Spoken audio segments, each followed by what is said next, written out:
अस्सलाम वालेकुम स्टूडेंट्स। तो कैसे हैं आप लोग? आज जो है ना हम वक्त ज़ाया नहीं करेंगे, ठीक है? सीधा ही टॉपिक की तरफ जाएंगे क्योंकि टॉपिक तो वैसे ही इम्पॉर्टेंट है ना। और कौन सा टॉपिक है? Mechanism of respiration. वाओ! तो मैकेनिज़्म ऑफ रिस्पायरेशन को अगर हम डिस्कस कर रहे हैं तो इससे पहले हमने रिस्पिरेटरी ऑर्गन्स पे जो लेक्चर लिया था वो आप ज़रूर देख लिए, ठीक है? अगर आप रिस्पिरेटरी ऑर्गन्स को नहीं समझेंगे तो ये वाला चैप्टर आपको सही तरह से समझ में नहीं आएगा। यहाँ पे अगर हम देख लें मैकेनिज़्म ऑफ रिस्पायरेशन की, तो ये चैप्टर नंबर फर्स्ट एफएससी का दूसरा लेक्चर चैप्टर नंबर फर्स्ट का है, ठीक है? यहाँ पे अब देख लो हम स्टार्ट कर रहे हैं मैकेनिज़्म को, ठीक है? तो बोर ना हो, और अगर बोर हो रहे होते ना तो क्या कर लो, एक चक्कर मार के आ जाओ, ठीक है? तो फिर उसके बाद हम ये स्टडी कर लेंगे, ठीक है? उस वक्त मैंने ये रिकॉर्ड भी कर लिया होगा और अपलोड भी किया होगा, तो don't worry, you can leave and you can come back. सही है? यहाँ पे अब देख लो mechanism, I am just kidding. ना मैकेनिज्म की अगर हम बात करें ना तो मैकेनिज्म जो है ना, इसमें दो बातें याद रख लो। एक है इंस्पिरेशन, ठीक है? और एक है हमारे पास एक्सपायरेशन। सही है? नाउ इंस्पिरेशन हम किसे कहते हैं और एक्सपायरेशन किसे कहते हैं?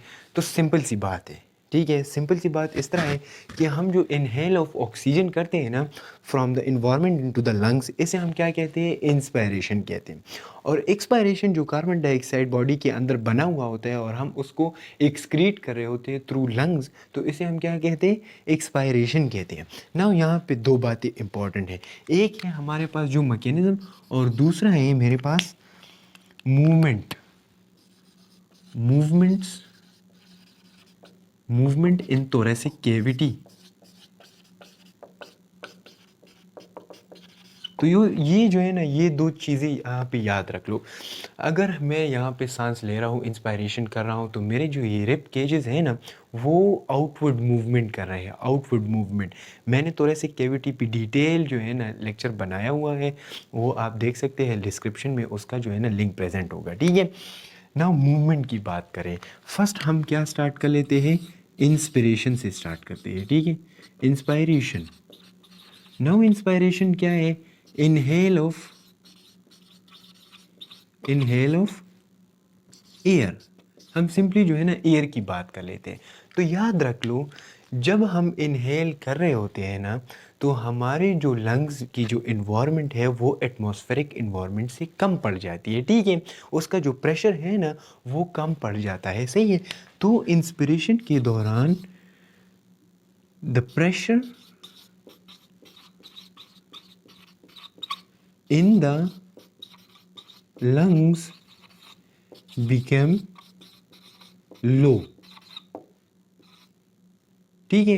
वो क्या हो जाता है? वो लो हो जाता है। उसका जो प्रेशर है ना, अंदर का जो प्रेशर है वो कम हो जाता है और इन्वायरमेंट का जो प्रेशर वो ज़्यादा हो जाता है। तो इसके ज़रिए हम क्या करते हैं? वो इंस्पायरेशन कर लेते हैं, ठीक है? नाउ आफ्टर दैट इंस्पायरेशन, जब हम सांस लेते हैं ना, ट्राई करो, अगर हम सांस ले रहे हैं तो मेरा ये जो रिब केजेस है ना, यहाँ पे जितनी भी बोन्स प्रेजेंट है, सही है? तो ये इस तरह के मूवमेंट्स कर रहे हैं, इस तरह के आउटवर्ड मूवमेंट कर रहे हैं, ठीक है? यहाँ पे अब देख लो, ये मेरे पास क्या है? एक रफ सा डायग्राम है, सही है? अब यहाँ पे देख लो, it is divided into lobes, first lobe, second lobe, first, second and third lobe. Remember one thing, introduction में हमने उसकी बात नहीं की थी लेकिन यहाँ पे हम पढ़ेंगे। यहाँ पे मेरे पास एक लेयर प्रेजेंट होता है और ये लेयर जो है ना, ये लेयर मेरे पास कहलाता है डायफ्राम। और ये डायफ्राम जो है ना, ये असल में लेयर भी है और ये एक मसल भी है। ये क्या है मेरे पास? इस एक मस्कुलर स्ट्रक्चर है, मस्कुलर स्ट्रक्चर, ठीक है? एक बात, ये मेरे पास क्या हो रहा होता है? ये एक डूम शेप होता है, ठीक है? अब ये डायफ्राम क्या कर रहा है? यहाँ पे जो है ना डाइजेस्टिव ऑर्गन्स प्रेजेंट है, डाइजेस्टिव ऑर्गन्स। तो ये डाइजेस्टिव ऑर्गन्स को ये क्या कर रहा होता है? सेपरेट कर रहा होता है, separate the respiratory organ from the digestive organ. सही है। अब यहाँ पे देख लो, जब मैं सांस ले रहा होता हूँ ना तो दो काम हो रहे होते हैं। एक तो है ना ये जो ऑक्सीजन एक्सचेंज हो रहा होता है, और दूसरा जो है ना मूवमेंट्स हो रहे होते हैं। तो ड्यूरिंग दी इंस्पिरेशन मेरे पास जो है ना एक मूवमेंट हो रही होती है, जिसे हम कहते हैं outward movement of the thoracic cavity. ठीक है। thoracic कैविटी किसे कहते हैं? असल में ये जो, अगर इंटीरियर की हम बात करें तो यहाँ पे एक स्टर्नम बोन प्रेजेंट है। ठीक है। ये जो रिब केजेस प्रेजेंट है, तो ये रिब केजेस के अंदर जो है ना ये कवर करता है, ये रिब केजेस कवर करता है लंग्स को। सही है।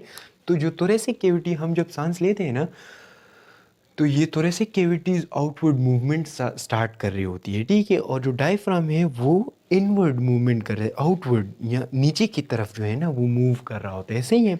तो remember one thing, during inspiration we inhale the air, the pressure in the lungs become low in the against the environmental pressure. ठीक हो गया। हम यहाँ पे अगर हम मूवमेंट की बात करें तो डायफ्राम प्रेजेंट है और रिब केजेस प्रेजेंट है। तो जब मैं ये सांस ले रहा होता हूँ तो वहाँ पे क्या हो जाता है, वहाँ पे मेरे पास आउटवर्ड मूवमेंट हो रही होती है। सही है। नाउ इसकी हम बात कर लेते हैं। ये तो मूवमेंट्स हो गए। अब मैं इंस्पिरेशन कर रहा हूँ तो ऑक्सीजन एंट्रेंस जाएगी ना, तो यहाँ पे अब देख लो, ऑक्सीजन O2 ट्रांसपोर्ट। अब O2 के साथ क्या हो रहा होता है, मैं जब इंस्पिरेशन ले रहा होता हूँ तो क्या हो रहा होता है, ये ऑक्सीजन इंटर्स इनटू द अल्वियोलाई। ठीक है। तो हमने लास्ट लेक्चर में बात भी की थी, alveoli is a small pouch like structure. ठीक है। पाउच लाइक स्ट्रक्चर है ना। तो यहाँ पे हमारे पास जब हम ऑक्सीजन ले लेते हैं तो एक प्रोसेस होता है जिसे हम कहते हैं डिफ्यूजन। ठीक है। अब अल्वियोलाई की बात यहाँ पे कर लेते हैं। अल्वियोलाई में मेरे पास क्या प्रेजेंट होता है, इलास्टिन, इलास्टिन्स। और ये इलास्टिन्स क्या करते हैं, इलास्टिसिटी की फंक्शन जो है ना परफॉर्म कर रहे होते हैं। यहाँ पे अब देख लो, मैंने सांस ले ली, अल्वियोलाई जो है ना वो क्या हो गई, वो जो है ना वो बैलून की तरह क्या हो जाती है, उसमें एयर जो है ना आ जाती है। ठीक है।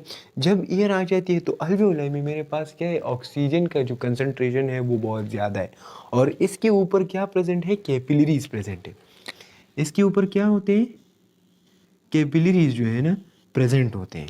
इस तरह की कैपिलरीज यहाँ पे प्रेजेंट होते हैं। ठीक है। तो कैपिलरीज में हमारे पास जो है ना ऑक्सीजन की तादाद कम है ना, और यहाँ पे हमारे पास ऑक्सीजन की तादाद बहुत ज़्यादा है। सही है। तो ये डिफ्यूजन क्या कहलाता है, कि from higher concentration to lower concentration. तो जहाँ पे हमारे पास एक सब्सटेंस की अगर एक केमिकल की तादाद ज़्यादा है तो वो क्या कहाँ जाएगा, हायर कंसंट्रेशन से लोअर कंसंट्रेशन। तो इसके ऊपर ये जो कैपिलरीज प्रेजेंट है ना, ये डिफ्यूजन के ज़रिए इसको क्या दे देता है, ऑक्सीजन प्रोवाइड करता है। सही है। तो ये सारा जो है ना ये इंस्पिरेशन है। ठीक है। अगर हम इसकी समरी की बात कर ले, ठीक है, तो सिंपल है। इंस्पिरेशन क्या है, इंस्पिरेशन इनहेल ऑफ ऑक्सीजन है, इनहेल ऑफ एयर है। ठीक है। अब यहाँ पे हम दो बात करेंगे। इंस्पिरेशन जो हो रही होती है ना वो नोज के ज़रिए, पैरेंस लैरेंस के ज़रिए, ट्रैकिया के ज़रिए, then bronchi, bronchioles and then alveoli. ठीक है। जब मिलियंस ऑफ अल्वियोलाई में ऑक्सीजन आ जाए, एयर प्रेजेंट हो जाए, तो वो क्या हो जाती है, वो जो है ना एक्सपेंड हो जाती है। तो वो अगर एक्सपेंड हो रही है ना तो ये thoracic कैविटी क्या कर रहा होगा, ये मूव कर रहा होगा। जब ये मूव कर रहा होता है ना तो ये इस मूवमेंट को हम क्या कहते हैं, outward movement of the thoracic cavity. और ये thoracic कैविटी में ये हमारे पास ये डायफ्राम भी है ना, ये इंफीरियर की तरफ जो है ना ये मूव कर रहा होता है। सही है। तो ये हमारे पास क्या हो गया, ये हमारे पास इंस्पिरेशन जो है ना परफॉर्म हो जाती है। अब अच्छा, अब हम जो है ना बात कर लेते हैं एक्सपिरेशन की। सही है।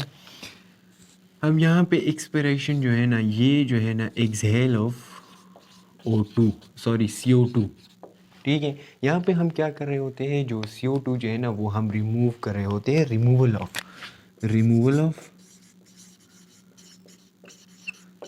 Of CO2। ठीक है।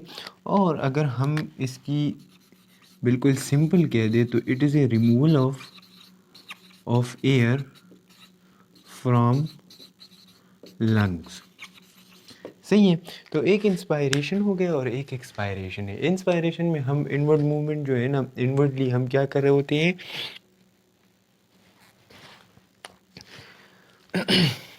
अच्छा अब यहाँ पे हम बात कर लेते हैं किस चीज़ की, एक्सपायरेशन की। सही है। इंस्पायरेशन में हम क्या कर रहे होते हैं, इनहेल ऑफ O2 है और यहाँ पे हमारे पास exhale of CO2, removal of CO2 और removal of air from the lungs है। सही है।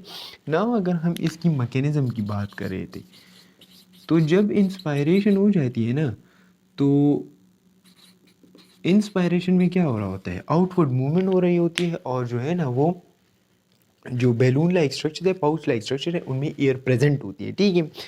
अब यहाँ पे एक्सपायरेशन में हमारे पास एक जो है ना इनवर्ड मूवमेंट हो रही होती है, इनवर्ड मूवमेंट। सही है। इनवर्ड मूवमेंट क्योंकि जब हम सांस ले लेते हैं इंस्पायरेशन और जब हम सांस को वापस बाहर लेकर आते हैं, ठीक है, तो हमारी जो थोरेसिक कैविटी है ना वो इनवर्ड मूवमेंट कर रही होती है। अब ये इनवर्ड मूवमेंट क्यों हो रही होती है, क्योंकि pressure in the thoracic cavity वो क्या हो जाता है, वो इंक्रीज हो जाता है। ठीक है। जो अगेंस्ट द इन्वायरमेंट है ना, pressure in the lungs, pressure in the thoracic cavity वो क्या हो जाता है, वो इंक्रीज हो जाता है। तो जब प्रेशर इंक्रीज होता है ना, तो यहाँ पे हमारे पास क्या होता है, ये मूवमेंट होती है, इनवर्ड मूवमेंट हो रही होती है। ठीक है। तो ये बात याद रख लो। मैकेनिज्म में हम इंस्पायरेशन के दौरान O2 ले लेते हैं, वो अल्वियोलाई को जो है ना फुला देता है और इसके ज़रिए हमारे पास क्या थोरेसिक कैविटी में आउटवर्ड मूवमेंट हो रही होती है। एक्सपायरेशन में हम रिमूवल ऑफ एयर करते हैं और इनवर्ड मूवमेंट हो रही होती है। सही है ना। यहाँ पे हम देख लिए ये मूवमेंट की हम बात करें ना, तो ये मूवमेंट कैसी हो रही होती है और ये कौन जो है ना ये मूवमेंट का फंक्शन परफॉर्म कर रहा होता है। सही है। रिमेंबर फर्स्ट जो है ना यहाँ पे क्या प्रेजेंट है, एक तो है हमारे पास इंटरकॉस्टल मसल्स। सही है। और दूसरा जो है ना ये हमारे पास है, अब इसकी सब टाइप से एक है एक्सटर्नल और एक है हमारे पास इंटरनल। एक एक्सटर्नल इंटरकॉस्टल मसल्स है और इंटरनल इंटरकॉस्टल मसल्स है। सही है। इंटरनल इंटरकॉस्टल मसल्स जो है ना ये दो रिब्स के दरमियान में प्रेजेंट होते हैं। सही है। ये इस तरह के प्रेजेंट होते हैं और जो एक्सटर्नल इंटरकॉस्टल मसल्स है ना ये इस तरह के ऐसे प्रेजेंट होते हैं। सही है। डायगोनली जो है ना प्रेजेंट होते हैं। अब यहाँ पे देख लो, एक तो ये हो गया, दूसरा जो यहाँ पे है ना एक है डायफ्राम। ये एक मसल है, मैंने इंस्पिरेशन में बात की। सही है। तो अगर यहाँ पे हम देख लेना तो ये सारा जो मूवमेंट का फंक्शन है ना ये कौन परफॉर्म कर रहा होता है, ये हमारे पास ये इंटरकॉस्टल मसल्स और डायफ्राम जो है ना वो क्या कर रहा होता है, ये मूवमेंट का फंक्शन जो है ना ये डायफ्राम और इंटरकॉस्टल मसल जो है ना ये परफॉर्म कर रहे होते हैं। सही है। अच्छा तो यहाँ पे हम पहले जो है ना इंस्पायरेशन की बात कर लेते हैं। इंस्पायरेशन, तो इंस्पायरेशन में जो है ना जो हमारे पास एक्सटर्नल इंटरकॉस्टल मसल्स है, एक्सटर्नल इंटरकॉस्टल मसल्स, उसमें क्या हो जाता है, उसमें हमारे पास कंट्रैक्शन हो जाती है, कॉन्ट्रैक्शन एक चीज़। और जो इंटरनल इंटरकॉस्टल मसल्स है ना, इंटरनल इंटरकॉस्टल मसल्स उसमें क्या हो जाती है, रिलैक्सेशन। ठीक है। और डायफ्राम जो है ना वो इंफीरियर की तरफ क्या हो रहा होता है, मूवमेंट कर रहा होता है। Diaphragm move towards inferior. ठीक है। तो ये मूवमेंट्स यहाँ इसकी वजह से हो रही है। जब हम इंस्पायरेशन करते हैं ना तो एक्सटर्नल इंटरकॉस्टल मसल्स क्या कर रहे होते हैं, वो कंट्रैक्ट हो जाते हैं और इंटरनल इंटरकॉस्टल मसल्स रिलैक्स हो जाते हैं। डायफ्राम जो है ना वो इंफीरियर की तरफ चला जाता है। तो हमारे पास आउटवर्ड मूवमेंट परफॉर्म हो जाती है और लंग्स में जो है ना, लंग्स को इतनी जगह मिल जाती है कि वो क्या करे, वो एक्सचेंज ऑफ गैसेस कर ले और लंग्स की तरफ ये एयर चला जाए। सही है ना। यहाँ पे ये एक तो इंस्पायरेशन हो गया, दूसरा जो है ना एक्सपायरेशन है। सही है। एक्सपायरेशन सिंपल है। एक्सपायरेशन यहाँ पे अगर देख लो तो एक्सपायरेशन में हम रिमूवल करते हैं ना, रिमूवल ऑफ एयर करते हैं। तो अगर हम इसकी बात कर लें ना, तो जो एक्सटर्नल इंटरकॉस्टल मसल्स है वो क्या होंगे, वो रिलैक्स हो जाएंगी। ठीक है। और जो इंटरनल इंटरकॉस्टल मसल्स है वो क्या हो जाएंगे, वो हमारे पास कॉन्ट्रैक्शन की तरफ चले जाएंगे। सही है। तो ये एमसीक्यूज़ के हवाले से याद रखो कि इंस्पायरेशन के दौरान एक्सटर्नल इंटरकॉस्टल मसल्स कंट्रैक्ट होते हैं और इंटरनल इंटरकॉस्टल मसल्स रिलैक्स होते हैं। सही है। और एक्सपायरेशन के दौरान एक्सटर्नल इंटरकॉस्टल मसल्स रिलैक्स हो रहे होते हैं और इंटरनल इंटरकॉस्टल मसल्स क्या हो रहे होते हैं, कंट्रैक्ट हो रहे होते हैं। तो इसकी वजह से इंस्पायरेशन और एक्सपायरेशन का जो प्रोसेस है वो परफॉर्म हो जाता है। यहाँ पे एक बात रह गई, वो है डायफ्राम। सही है। तो डायफ्राम किस तरफ मूवमेंट करेगा, डायफ्राम जो है ना ये डूम शेप्ड है। तो जब यहाँ पे हम एक्सपायरेशन कर रहे हैं ना,